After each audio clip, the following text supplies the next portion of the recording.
Meus queridos filhos e filhas em Cristo, este é o 26º domingo do tempo comum e a grande temática que perpassa todos os textos bíblicos de hoje consiste de um questionamento para todos nós. O quanto nós temos nos sensibilizado para com o sofrimento e as necessidades do próximo.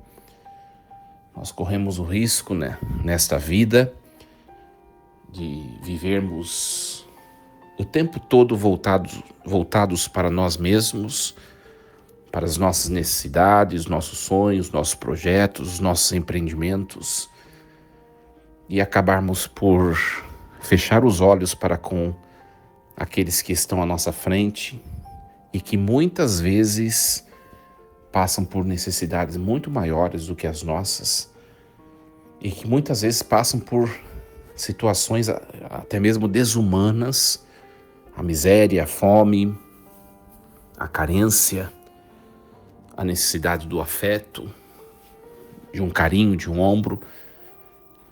Nós temos sido sensíveis às necessidades dos irmãos que convivem conosco.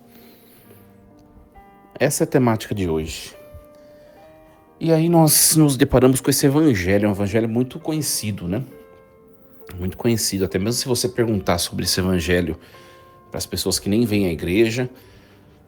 Você conhece o evangelho do rico e do pobre Lázaro, Até as pessoas que não têm muito costume de ir à igreja vão falar, sim, Lázaro, que os cachorros, os animais lambiam a ferida e tal, Então é um evangelho bastante conhecido popularmente. Esse evangelho é chamado comumente do evangelho do rico Epulão e do pobre Lázaro. A palavra Epulão, gente, épula, significa banquete, Então Epulão era um rico banqueteador, Festeiro, aproveitador, Gozador dos prazeres da vida. Isso significa o rico Epulão. Nós precisamos entender um detalhezinho no Evangelho de Lucas. O Evangelho de Lucas é muito bonito, Nós temos acompanhado esse ano litúrgico e é sempre uma satisfação nós aprendermos a Bíblia, Olha, eu vou dizer algo a vocês. Cada vez que a gente lê o Evangelho, estuda uma coisinha, a gente sempre descobre alguma coisa nova. Muito interessante, A palavra de Deus é inesgotável. O capítulo 15, hoje nós ouvimos aqui nesta missa, o capítulo 16, Mas se a gente voltar ao capítulo 15 de Lucas, são as chamadas parábolas da misericórdia, assim chamadas. A primeira parábola é a parábola da ovelha perdida, vocês devem se lembrar. Um pastor perde uma ovelha, ele deixa as 99 e vai atrás da que perdeu. Depois nós temos a parábola da moeda perdida. A dona da casa mexe em toda a casa para procurar a moeda, enquanto ela não acha a moeda perdida, ela não sossega. E tem também a parábola chamada parábola do filho pródigo, Ou do pai misericordioso, O pai que viu seu filho indo embora, se perdendo, ele aguarda o retorno do seu filho. Então, nesse capítulo 15,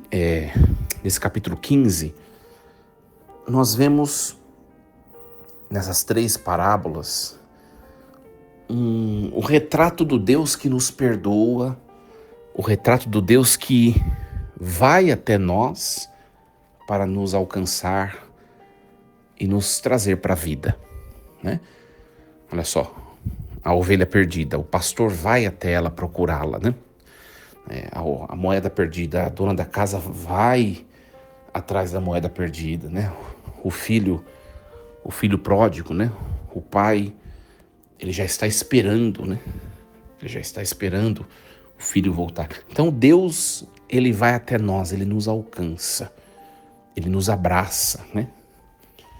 É a imagem da terceira parábola, que é a parábola do filho pródigo. Então esse é o capítulo 15.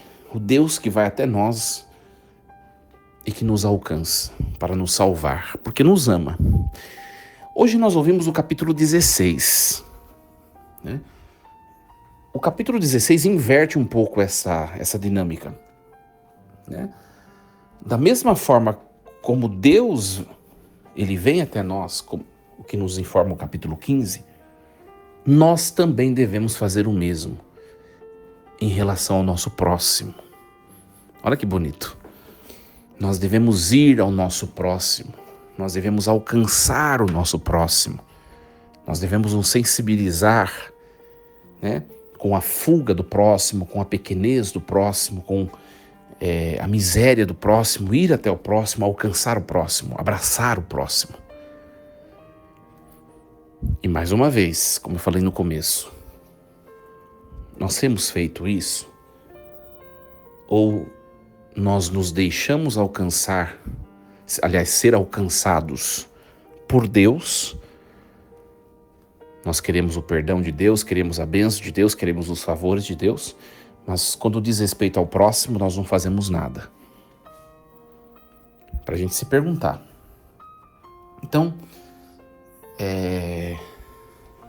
nós temos essas duas personagens no Evangelho de hoje para nos ajudar a refletir sobre isso. De um lado, o rico banqueteador, o rico epulão. Usava roupas finas, diz o Evangelho, roupas elegantes. Claro que se a gente vai buscar o texto original no grego, não está escrito isso, né? Às vezes o lecionário ele já traduz, quem traduziu o lecionário lá há muitos anos atrás, traduziu interpretando, né? Quando a gente traduz interpretando, a gente já empobrece o texto, né? Se você buscar no original, está escrito que ele usava roupas de púrpura e de linho, né? Alguns até dizem de seda, né? Mas é linho. Ou seja, usava roupas finas e elegantes, né? A fineza da púrpura, a beleza, né? E também a elegância do linho. Muito interessante. Muito interessante. O pobre, por sua vez, a roupa do pobre qual era? As suas chagas, as suas feridas, as marcas que traziam no corpo. Então nós vemos ao longo de todo esse evangelho que Lucas ele vai fazendo uma anteposição entre o rico e o pobre. Começa já no próprio retrato do estado social da pessoa. Então nós temos o rico e temos o pobre. Temos o que veste roupas finas e elegantes, temos o que veste, o que é revestido por feridas, por sofrimentos. Né? Nós vemos que o rico epulão no Evangelho, ele fazia festas esplêndidas todos os dias. Então todos os dias gozava de banquetes finíssimos, chiquérrimos, hoje diríamos, né? O pobre lhe faltava o alimento diário. Olha só, sempre o Lucas está fazendo anteposição, né? O que demonstra que ao pobre faltava o pão de cada dia, é que o pobre ficava à porta do rico pedindo comida, né? E nem as sobras que caíam da mesa do rico lhe era dado, né? Lhe eram dadas as sobras. Enfim. E nós vemos aqui a figura dos cães, né? Os cães que lambem as feridas do pobre. Aqui é o retrato do auxílio de Deus. Mesmo quando nós nos vemos nas nossas feridas, na nossa pequenez, na nossa miséria, Deus, ele nos intercepta. Deus, ele nos defronta. Ele está junto de nós. Ele conhece a realidade da dor da carne humana. Minha gente, não existe pessoa que sofra nesse mundo sem que Deus se sensibilize com ela. É muito bonito isso no Evangelho. E aí nós vemos que quando o pobre morreu, os anjos levaram para junto de Abraão. E o texto diz, morreu também o rico e foi enterrado. Olha só, um texto bastante ousado, né? O pobre foi levado para o céu, o rico morreu. Interessante isso.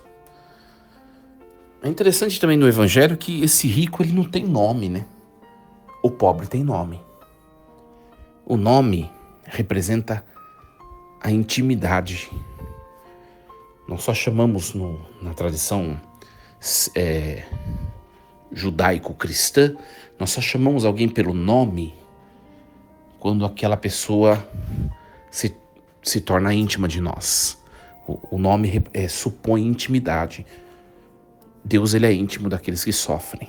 Deus, ele é íntimo dos pobres. Ou seja, o que quer dizer isso para nós? Quer dizer que a riqueza, o bem-estar, o luxo, isso em si não é problema nenhum, gente. Em si não é problema nenhum. Por quê? Porque Deus nos deu os dons da criação para que nós usufruíssemos dos bens da criação. Não tem problema nenhum. Acontece que Deus, ele se sensibiliza com aqueles que também têm o direito de usufruir dos bens da criação e pela injustiça social não lhes é dado esse direito. Deus está com estes. Deus se torna íntimo daqueles que são injustiçados. E a injustiça significa o quê? Quando eu tenho duas coisas, é porque uma delas pertence àquele que não tem. É ter o que é meu na justa medida que me é necessário. É interessante que a palavra o pobre se chamava Lázaro, né? Esse nome de tradição hebraica significa Deus é meu auxílio. Interessante, né? Lázaro vem de Eleazer, né? Ou de Eliezer, né? Ou de Eleazar, que significa Deus é meu auxílio. E o que acontece? Os dois morrem. Por quê? Porque a morte vai acontecer para todo mundo. A gente precisa prestar atenção um pouco nisso, e esse fato deve reger as nossas escolhas nesse mundo. Tem muita gente, pessoal, presta bem atenção no que o padre vai dizer, tem muita gente vivendo como se fosse eterno, gente. E ninguém vai ficar para semente nesse mundo. Nós precisamos aprender a escolher um estilo de vida que nos prepare para ser feliz depois dessa vida. Porque aqueles que escolhem o estilo de vida para ser feliz só nessa vida, vai gozar de um sofrimento eterno depois dela. Olha só, a morte vai acometer todo mundo. E o que nós estamos fazendo com a nossa vida? Como nós estamos nos relacionando entre nós mesmos ou com o dinheiro, com os bens? Ninguém leva dinheiro nem bens no caixão. Já ouvimos esse ditado. O texto enfatiza. O pobre foi levado para o céu, junto de Abraão. E o rico foi sepultado, morreu. Morreu também o rico. Morreu.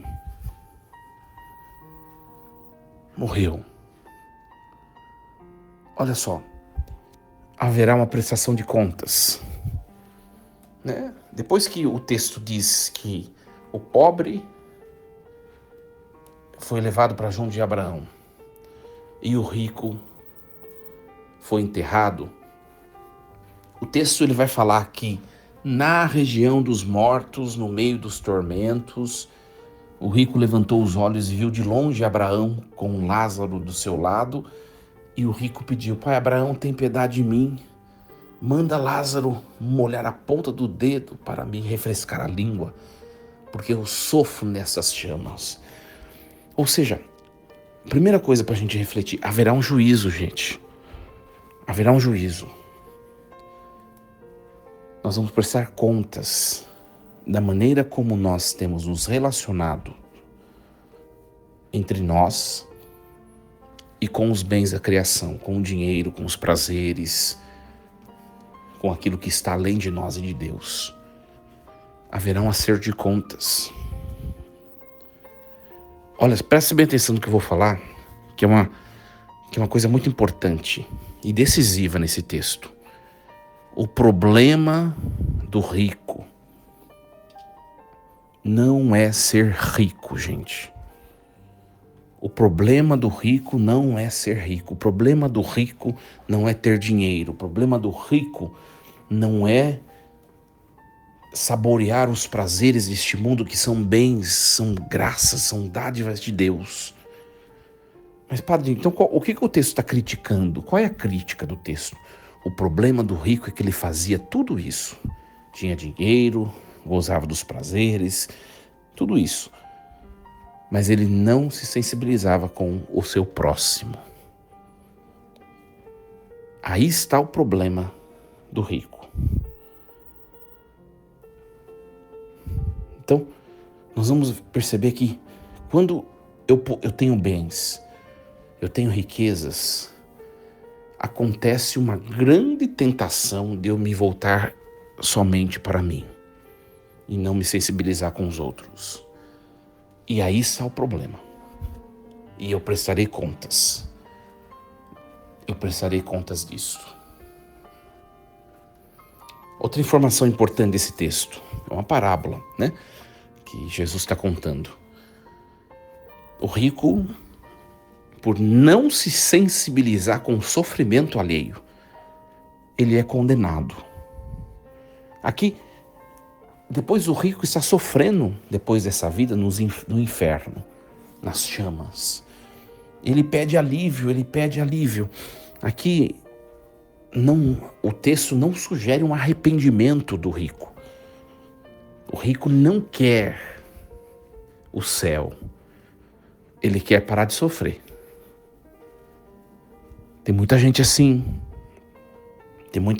Quer viver os dons de Deus, quer gozar dos dons de Deus, quer viver a alegria, quer viver a felicidade, mas não quer Deus, mas não quer o Evangelho, mas não quer Jesus Cristo.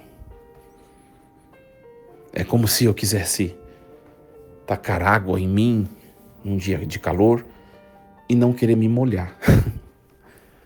Não tem felicidade sem Deus. E é interessante que Abraão diz para o rico, né? Existe um abismo entre nós. Mesmo que a pessoa deseje passar desse lado para o outro, ela não consegue, porque existe um abismo. Ninguém consegue atravessar. O que quer dizer isso? Presta bem atenção. É uma questão doutrinal para você entender. O juízo que acontece na morte, nós chamamos de juízo particular. É um juízo eterno, tá, gente? Há um abismo. Há um abismo entre um lado e outro. A decisão que eu tomo no julgamento, na hora da morte, ela é eterna e não tem volta.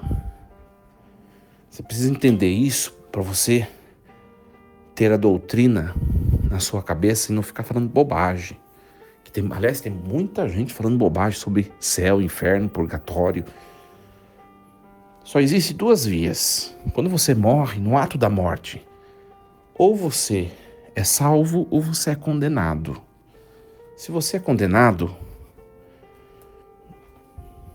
é uma decisão eterna, não tem mais volta. É inferno. Se você é salvo, é uma decisão eterna também, para sempre.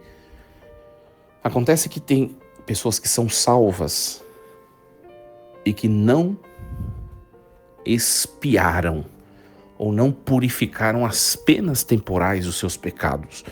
Por isso existe o purgatório, mas o purgatório já é um caminho certo de quem já está prometido para o céu.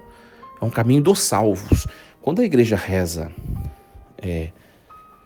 pelos defuntos, a igreja não reza para aqueles que estão condenados, porque não tem volta, tem um abismo entre nós, diz Abraão.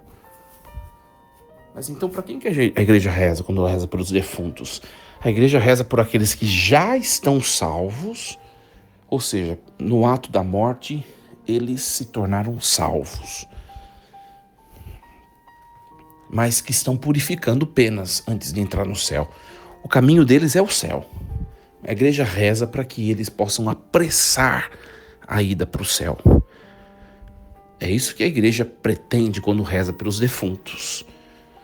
Se uma pessoa está condenada ao inferno, não tem volta, tá bom.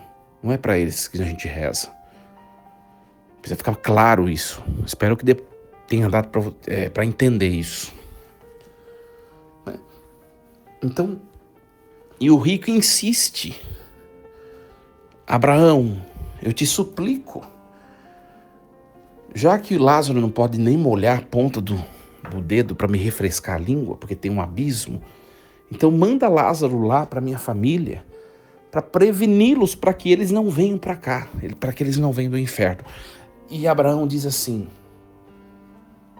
eles já têm Moisés e os profetas.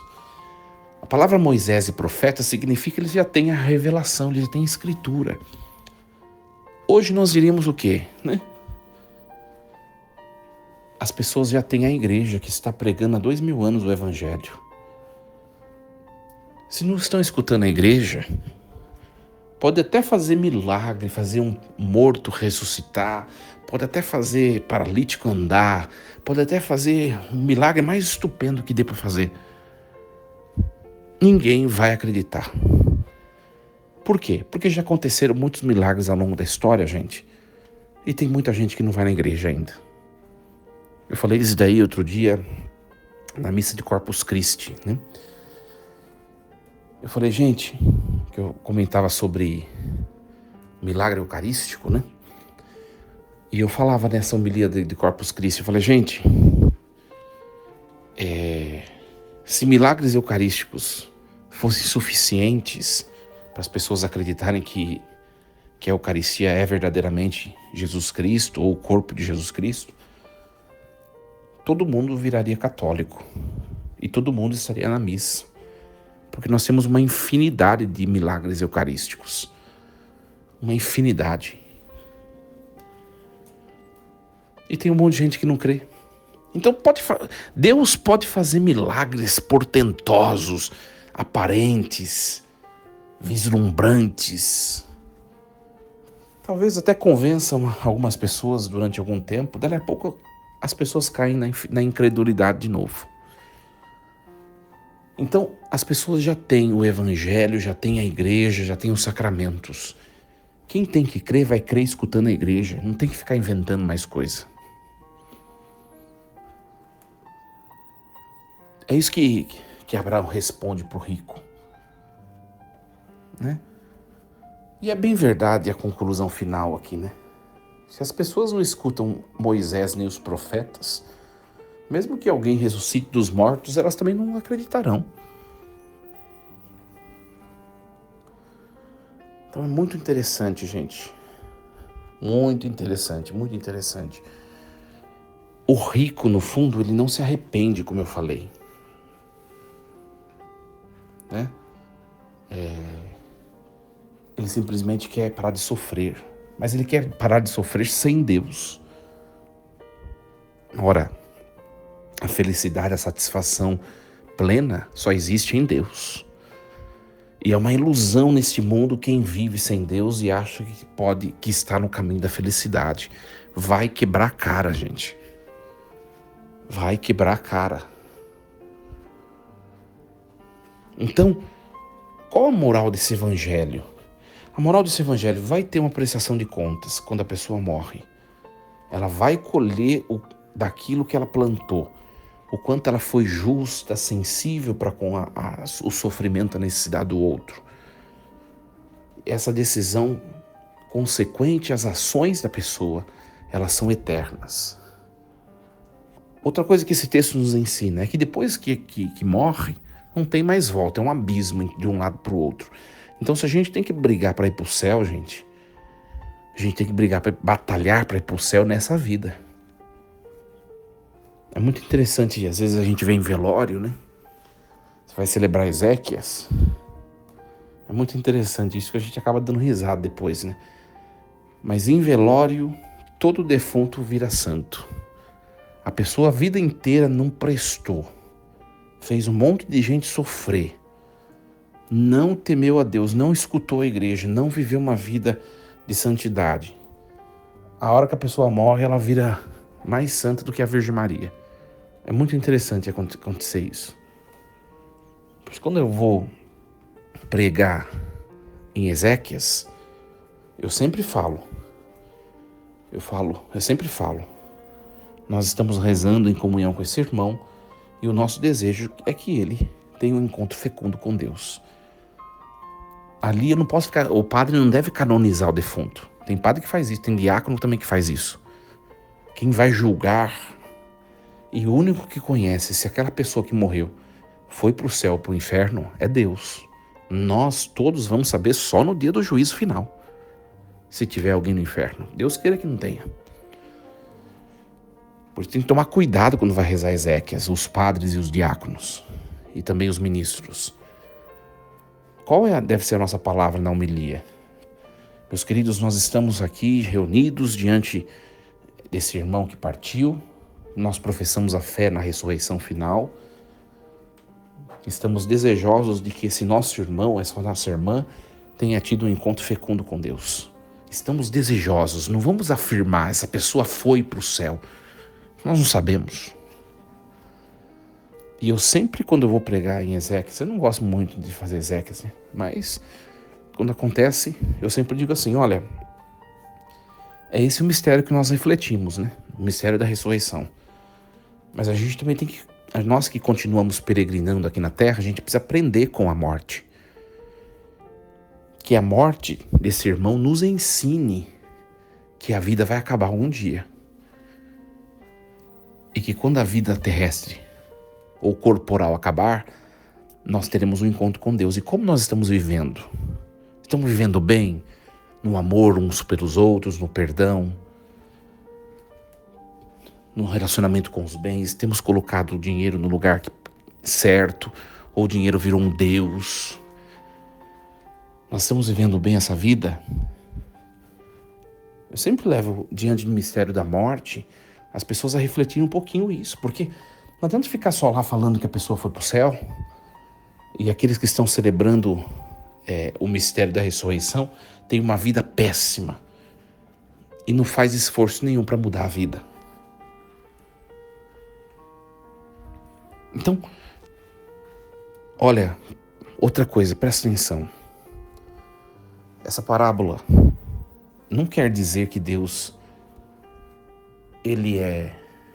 que o inferno existe pela falta de amor de Deus por nós.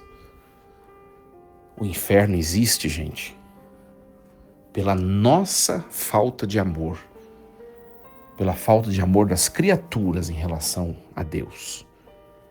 Porque a gente tem uma tendência de projetar as consequências das nossas más escolhas em Deus.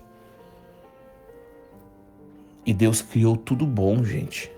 Se existe morte, sofrimento, confusão no mundo, é consequência das más escolhas humanas e angélicas. Porque Deus fez tudo perfeito.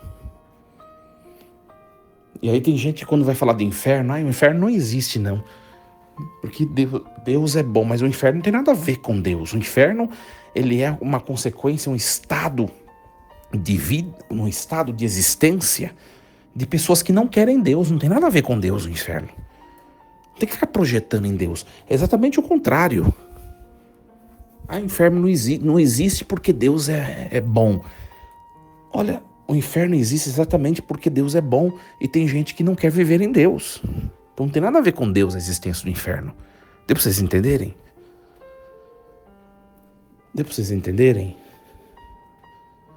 Eu vou dar um exemplo aqui para vocês entenderem melhor. Por exemplo, Quando a gente pega, por exemplo, vou tentar um exemplo que vem na cabeça agora, tá, gente? Ao vivo aqui é difícil, quando vem, a gente tenta adaptar o exemplo, né? A obesidade existe porque as academias não são boas. Um exemplo que veio na cabeça agora. Não, essa ideia está errada. Mas se as academias fossem boas, não existiria obesidade.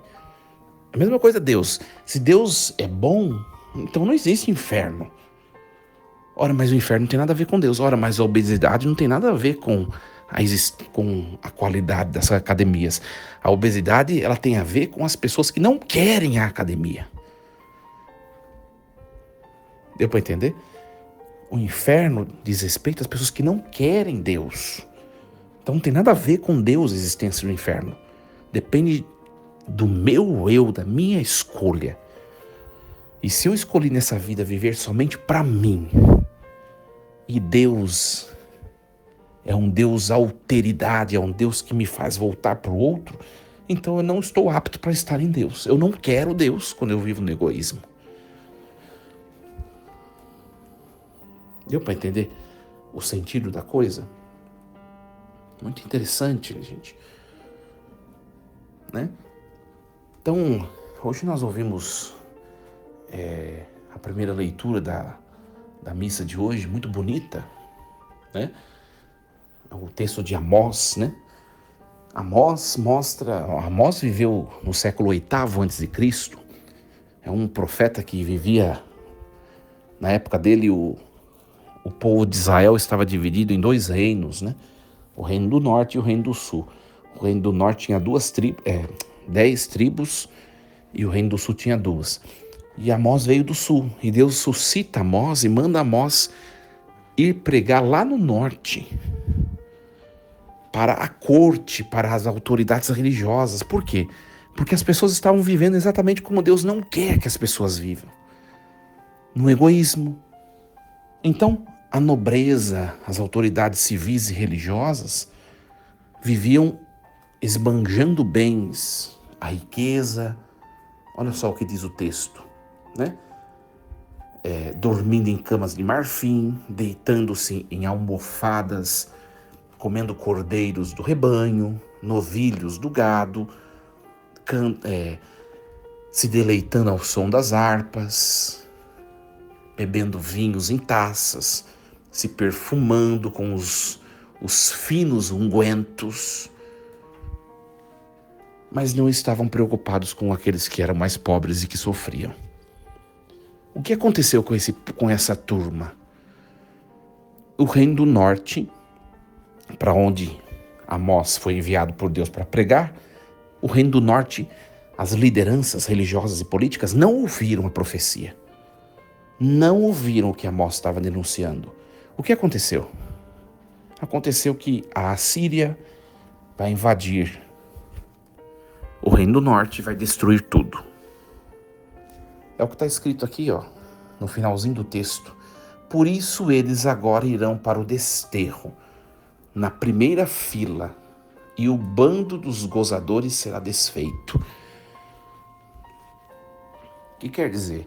Quer dizer que a Assíria vai entrar lá no Reino do Norte, vai destruir tudo e vai levar muita gente, sobretudo os da corte, para ser escravo na Assíria. Vem a consequência, vem a paga. Só que isso é do Antigo Testamento. Nós do Novo Testamento, não é uma condenação nesse mundo, é uma condenação que vem depois desse mundo, que é o inferno. Se nós não nos endireitarmos e não vivermos sensivelmente com a dor do outro.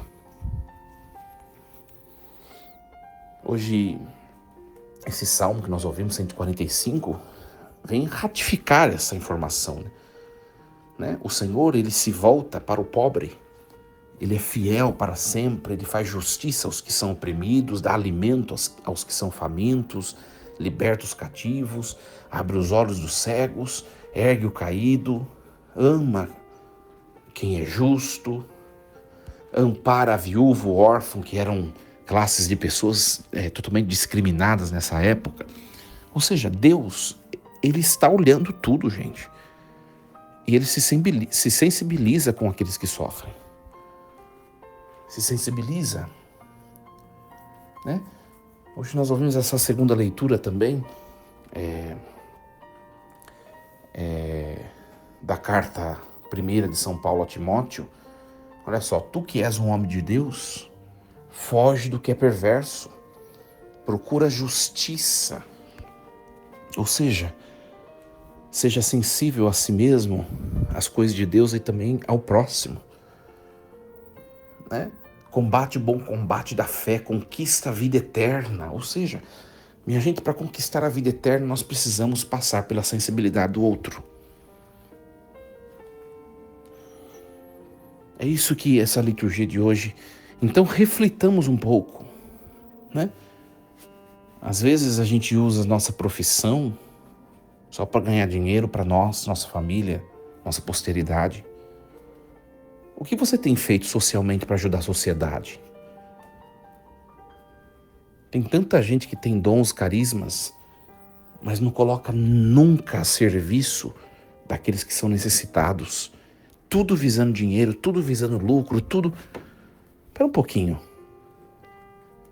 Cuidado. Cuidado. Quem é empreendedor, aqui na paróquia tem muito empreendedor. O quanto você é sensível com o sofrimento dos pobres? Nós temos 2 atividades institucionais de caridade aqui. Você ajuda alguma delas? Temos a Rainha da Paz, que atende mais de 400 pessoas, quase 500 pessoas, que têm necessidades físicas, né? Deficientes físicos. Nós temos os Amigos Bom Pastor, que distribui alimentos aos pobres. Você que é empreendedor, se ajuda alguma instituição de caridade? Ou só lucro, lucro, lucro, lucro? O Evangelho é para denunciar a nossa avareza. O que nós fazemos? E tem que fazer de coisas de maneira concreta, viu, gente? Antes de ficar só na discussão. Eu vou na missa, tá? Grande coisa, você vai na missa e o que o pobre está se beneficiando de que maneira? O necessitado, o carente, o marginalizado. É uma denúncia. É uma denúncia. Tem gente, por exemplo, eu já falei para vocês, que não consegue nem entregar uma porção como devolução do dízimo.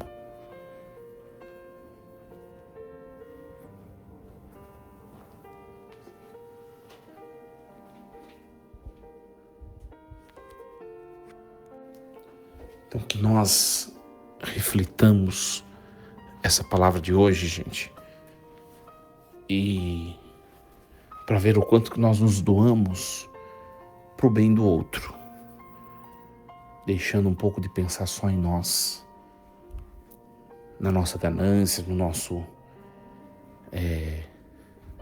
desejo de acumular. Que essa palavra nos ajude. Força e coragem. Assim seja. Amém.